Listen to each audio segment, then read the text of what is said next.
Alright, so the first thing is where you're going to place your... Go ahead, you can back up a minute. First thing is where you're going to place your tools. They need to go against the wall so that nobody falls over them. Your pole, if it's laying here, somebody's going to trip over it. Okay? So the pole gets in the corner. Wet your wand. Doesn't matter if you're left-handed or right. I'll do this left-handed so that you can keep up with it. So if you don't want a whole lot of water on it, just run your hand down and you squeeze the end. Then you flip, run your hand down and you squeeze the end. That leaves a ton of water here, but not dripping off the ends. If you hold it this way, and once it starts to drip, you can flip it and the water will run through the other direction.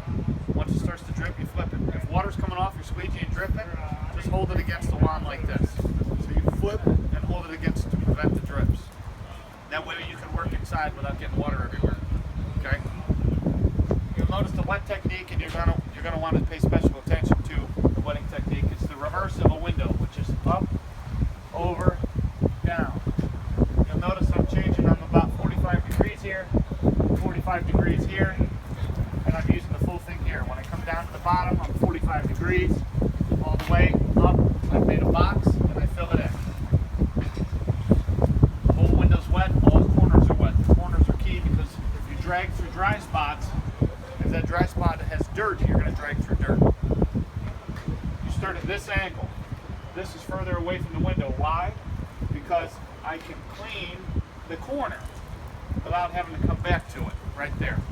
So that corner is taken care of. Now here, I'm going to come over to the last water spot, which is right here. If I did a bad job, I'd be up here. Both are fine, but you have to look at what you're doing. So I'm going to hit this spot here. The key is the angle here. You need to be loose and toward the glass. Your knuckles almost touch the glass. Okay? So here you're wet. You're going to go up, over, down, up, over, down, up, over, down. So the angle here, this would be acute, this would be obtuse. The goal is to always stay acute, never obtuse. If you're obtuse, you're going to pull this giant line here. If you're acute, the line is on the opposite side, which is working toward the bottom of the window. It's working down, down, down. So how do you do that? Well, you don't just turn the squeegee. You have to rotate as you go. It takes distance to rotate. So it might take 36 inches to rotate a squeegee to there. Okay? So going slow, up, over, down, up, over, down. So here I'm obtuse, but that's why I rotate as I go up and I get acute, and then come over down. You see my wrist position changed because I'm working with the squeegee instead of this way, I'm working with it this way. So the key is holding it loose just by 2 fingers or 3 fingers. And I can still get the rotation I need. Next we're going to have to come back and wipe the sill. First let's get this plate here. This time I'm going to catch the water with the wand. As it's running off the squeegee, it's running onto the wand.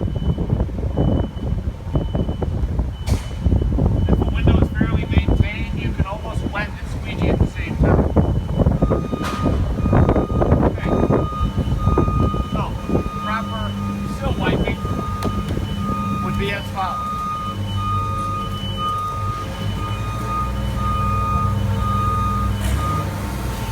You can do one finger and ball up the end.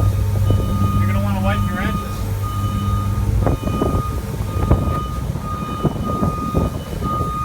In this case, I'm going to do the whole thing in 2 steps so that I don't strain my back.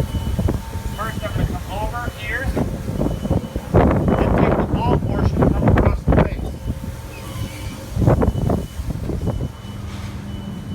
Over here, push the water out, away from the glass, and over. If you slosh it up on the glass, you need to dry the glass. You always use more than one towel, one for squeezing, one for drying the window, and one for hitting the sill. That's it.